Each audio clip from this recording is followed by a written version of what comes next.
पहले भी कथा में कहा है, एक कठिन है मानव का देह, दूसरा कठिन है भगवान शिव की कथा।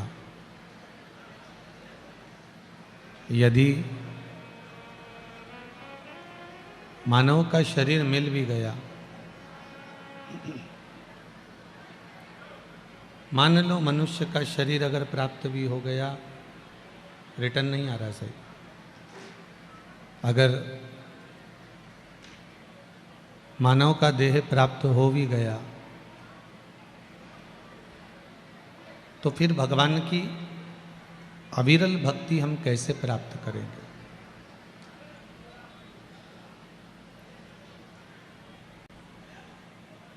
एक दुनिया के लोग आज के समय में मुक्ति पाने का यत्न तो ढूंढ रहे हैं कि हमको मुक्त होना है, हमको मुक्त हो जाना है, पर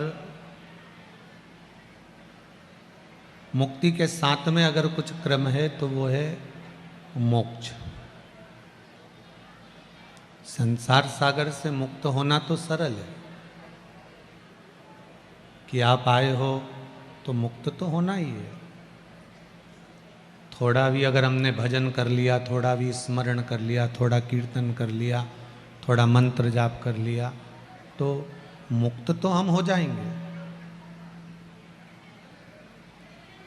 पर इस मुक्त के साथ में हमें मोक्ष पद की भी प्राप्ति होना चाहिए। मुक्ति होना और मोक्ष होना दोनों में अंतर है। डीले थोड़ा कम करिए। मुक्त होना और मोक्ष होना दोनों में थोड़ा थोड़ा अंतर है। एक योनि से छूटे दूसरे योनि में आ गए, दूसरे योनि से छूटे तीसरी योनि में आ गए, तीसरी योनि से छूटे चौथी योनि में आ गए, चौथी योनि से छूटे फिर पांचवी योनि में आ गए। इसको मुक्त होना कहा। पर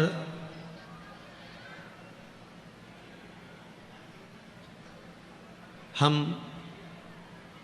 भगवान की कथा में ऐसे लग जाएं, भगवान के भजन में ऐसे लग जाएं, भगवान के कीर्तन में ऐसे लग जाएं कि फिर हमारा दूसरा जन्म होए ना। हमारा कोई दूसरा जन्म हमें लेना ही नहीं। जगतगुरु शंकराचार्य जी कहते हैं, पुनरपि जननम पुनरपि मरणम, के प्रपंच से हमको छूटना है। बार बार जन्म लेना या बार बार मर जाना ये एक साधारण सा विषय है। आप इतनी संख्या में आए हो, किस लिए पहुंचे हो? आपके घर के लोग आपसे कह सकते हैं, आपके परिवार वाले आपसे कह सकते हैं, क्यों, कहाँ जा रही हो? तो आप कह दोगे कि हम शिव महापुराण की कथा में जा रहे हैं, हम शंकर की कथा में जा रहे हैं। पर वो पूछेंगे कि शंकर की कथा में जाने पर आपको किस चीज की प्राप्ति होती?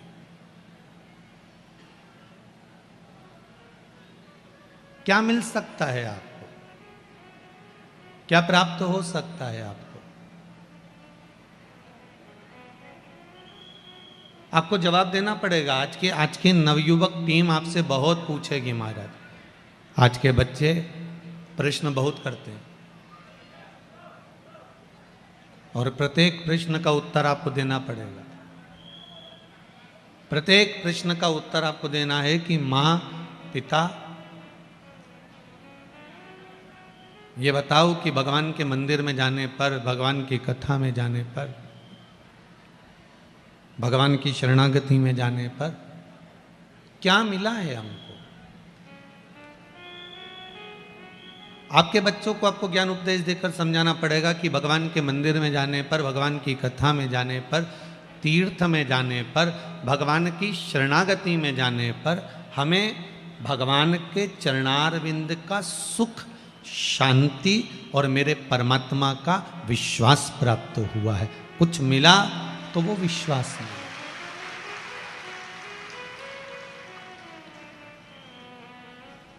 हमें भगवान के चरणारविंद का अगर विश्वास प्राप्त हो गया, भगवान के चरणों का एक सुख प्राप्त हो गया, तो फिर हम क्यों भटकेंगे?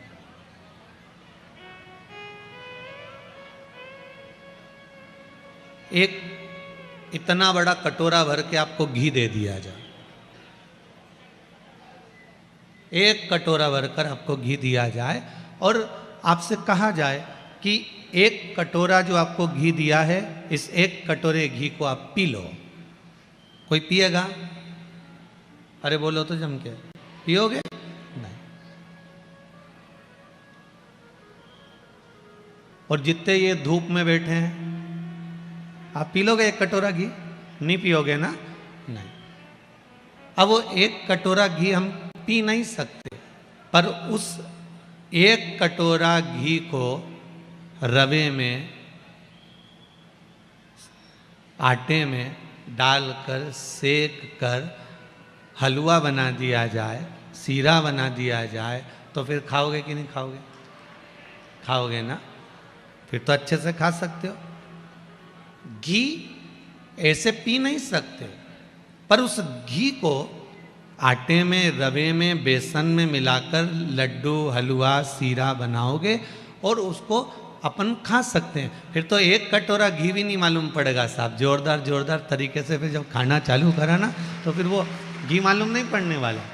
उसी तरह जैसे कटोरा भरकर घी है उसको पी नहीं सकते, उसी तरह ये जीवन एक विष का प्याला है, इसको आप पी नहीं सकते, पर इस जीवन में शिव महापुराण आटे को रवे को मिलाकर हलवा बना लो तो जीवन का जीने का एक आनंद बदल जाएगा।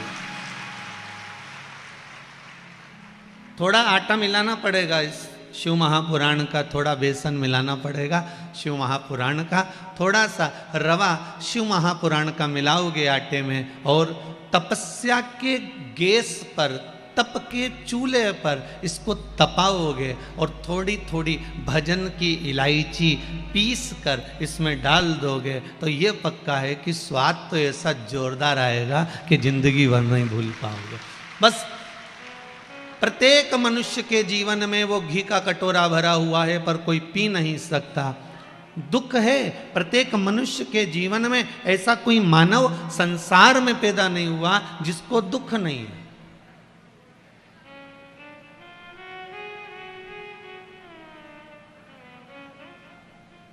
गांव का व्यक्ति सोचता है कि शहर में सुख है। कौन सोच रहा है?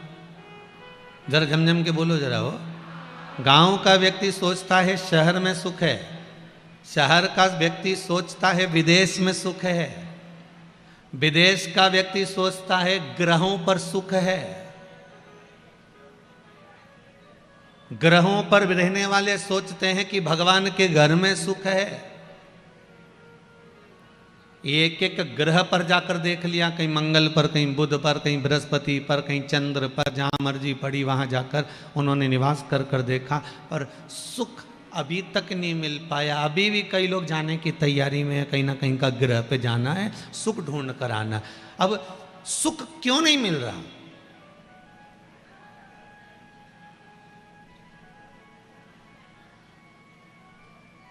शांति की अनुभूति क्यों नहीं हो रही?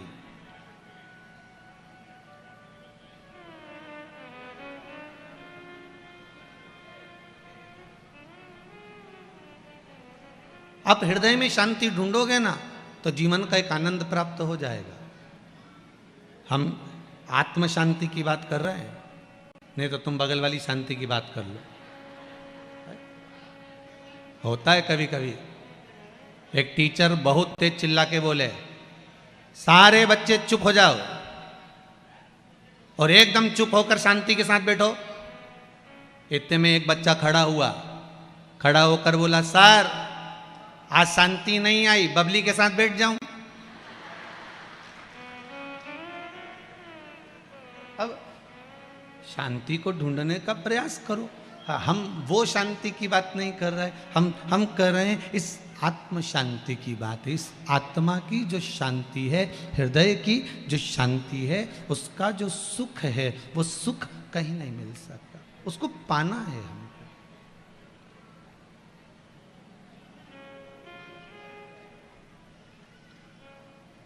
तात मिले पुनि मात मिले, युवती मिले सुखदाई। संसार में सब कुछ मिल सकता है, पर भगवान की भक्ति और आत्म शांति ये बड़ी कठिनता से मिलती है। इस आत्म शांति को अगर हमें पाना होगा, इस आत्म शांति को हमें पाना है, भगवान के चरणों का सुख हमें प्राप्त करना है, तो भगवान के कथा में जाकर, भगवान की भक्ति में बैठकर, भगवान के भजन में बैठकर, भगवान के स्मरण में बैठकर उस सुख को पाया जा सकता है।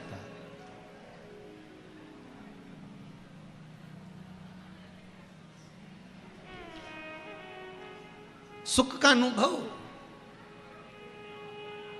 भगवान के चरणों में प्राप्त हो सकता है,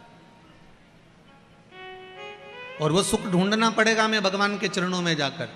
हम बहुत ढूंढ लिया महाराज, हमने दुनिया की सारी वस्तुएं ढूंढी राजवाड़ा में जाकर, भैया यहाँ पर हमको चप्पल भी मिल जाएगी, यहाँ पर हमें सामान भी मिल जाएगा, कपड़ा भी मिल जाएगा, सारी खाने पीने की सामग्री भी मिल जाएगी, दुनिया का भोग और विलास की सारी वस्तुएं भी हमको प्राप्त हो जाएगी। पर कोई बाजार में जाकर कह दे भैया हमें सुख दे दो, हमें शांति का अनुभव करा दो, तो किसी दुकान पर मिल सकता है क्या? नहीं, वो कहेगा गुलदस्ते मिल सकते हैं, गुलाब का फूल मिल सकता है, माला मिल सकती है, सारा साज और सामान मिल सकता है, पर शांति का अनुभव नहीं हो पाए।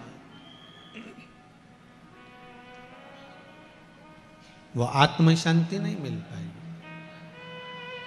उसके लिए कहा मिलता है सच्चा सुख केवल भगवान तुम्हारे चरणों,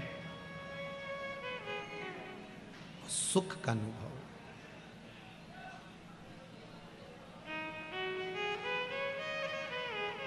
चाहे कांटों ने मुझे घेरा हो, चाहे चारों ओर। आता है आपको? जरा एक लाइन गाएंगे। चाहे कांटों ने मुझे घेरा हो, चाहे चारों ओर